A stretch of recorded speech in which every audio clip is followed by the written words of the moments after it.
Pengusaha memprediksi perputaran uang di libur Nataru ini sebesar 107 triliun hingga 120 triliun rupiah. Dan kita akan elaborasi dari perspektif Perhimpunan Hotel dan Restoran Indonesia (PHRI). Dan sudah bergabung secara daring Sekjen PHRI Maulana Yusran. Pak Maulana, terima kasih sudah hadir di Ekonomek. Pak Maulana, kalau bisa kita melihat saat ini di libur Nataru 2025, berapa sebenarnya okupasi hotel di beberapa wilayah Indonesia? Apakah bisa mencapai target yang diharapkan tersebut, Pak Maulana?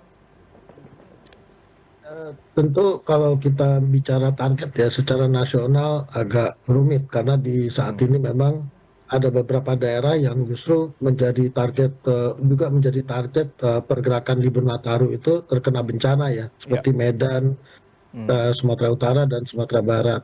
Nah, namun di sisi lain kita juga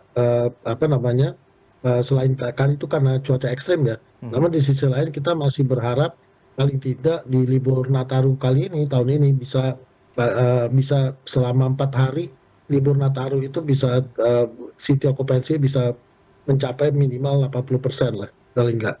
Baik, Kalau bisa itu lebih. baik 80% target dari PHRI sendiri gitu. Kalau tadi disampaikan, apakah bencana Sumatera ini mempengaruhi pola liburan masyarakat di Indonesia karena melihat kita harus menimbang rasa teman-teman di Sumatera sehingga memutuskan banyak yang untuk stay at home saja gitu, tidak untuk liburan keluar. Gimana Pak Maulana? Justru saya melihatnya berbeda ya Mas. Kebetulan saya lagi berada di Kota Padang. Itu saya melihat ada beberapa hal yang merubah pola liburan Nataru, khususnya untuk ke Sumatera.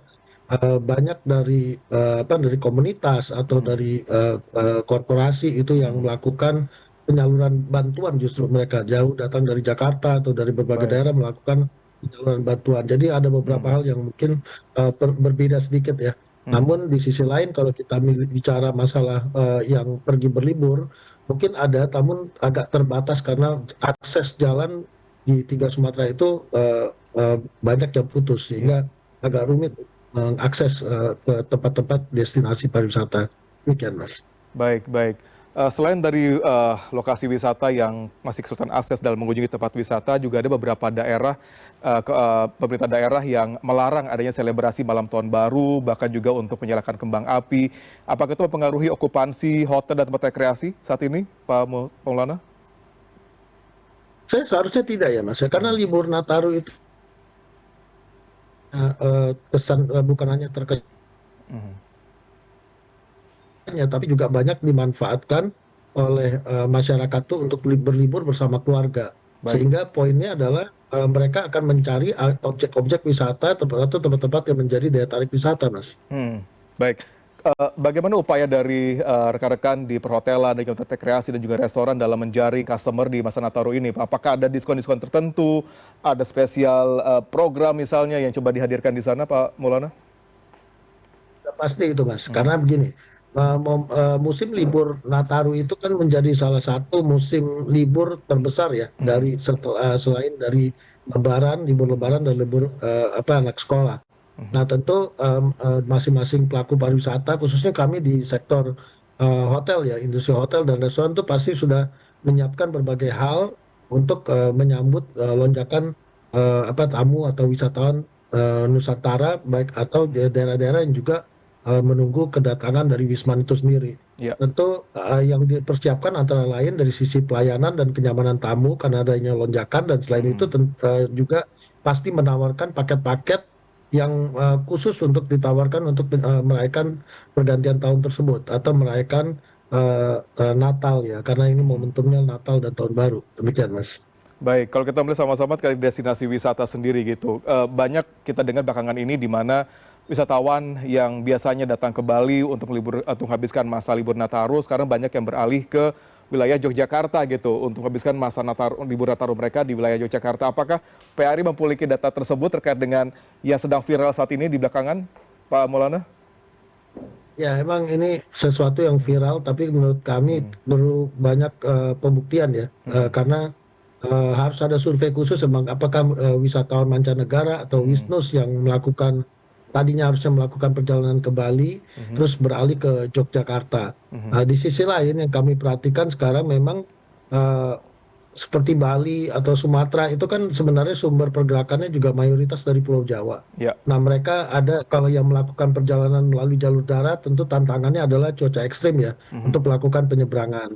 Nah, kalau kita lihat juga Bali saat ini, kalau kita perhatikan data dari Bandara Ngurah Rai, memang sampai hari ini kita melihatnya baru hari ini itu masih apa? Kalau dibanding tahun lalu itu masih jumlah traffic penumpangnya masih turun, masih lebih rendah 4%. Oke, Tapi kita masih masih ini kan baru hari pertama ya, ya. baru hari Natal. Kita masih melihat nanti masih ada 6-7 hari ke depan yang mungkin akan berpotensi untuk meningkatkan juga. Nanti saya rasa kita baru bisa lihat nanti data itu lebih konkret pada saat nanti setelah libur Nataru ini usai, sehingga nanti masing-masing wilayah bisa melihat apakah angka kunjungannya menurun atau tidak, dan juga kami dari hotel bisa melihat apakah dampak kunjungan itu terhadap okupansi terjadi peningkatan atau tidak dibandingkan tahun lalu, Mas.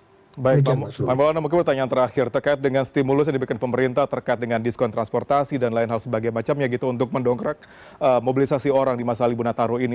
Berapa persen kira-kira yang diharapkan oleh PHRI terkait dengan stimulus pemerintah tersebut dalam mendongkrak okupansi dan juga industri pariwisata berdasarkan data dari PHRI?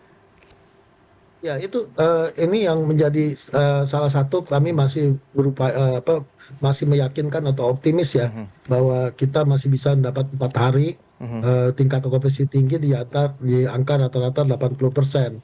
Baik, Juga memberikan beberapa atau menurunkan cost of traveling mereka ya, dalam apa namanya berwisata selama libur Nataru tersebut. ya, Nah, namun sekali lagi ya, itu kan apa namanya kita nanti lihat angkanya nanti ya, bagaimana ya. impactnya. Nah, kenapa kita bilang jadi optimis karena apa namanya karena apa dari stimulus tersebut. Karena kan sekarang memang tantangannya cukup berat ya di tahun ini. Cukup berat itu karena cuaca tadi, Mas. Ya, Cuaca itu unpredictable ya, ya. tidak bisa ditebak dan cuaca ekstrim. Tapi dengan adanya stimulus-stimulus yang dari pemerintah, tentu juga bisa men-trigger masyarakat untuk tetap berwisata. Nah, walaupun dengan kondisi yang juga cukup hati-hati dan akan memilih destinasi yang mungkin agak lebih menyamankan mereka untuk tetap berwisata. Ya, Mas. Baik, terima kasih Pak Maulana Yusran, Sekjen dari PHRI sudah berbagi dengan Ekonomik malam hari ini. Dan kita sama-sama mungkin tidak hanya 80% target, akan lebih dari sana karena stimulus masih ada dan masih ada 4 hari ke depan lagi nih Pak Maulana. Pak Maulana, sekali lagi terima kasih banyak Pak sudah hadir di Ekonomik. Selamat berlibur. Ya, terima kasih.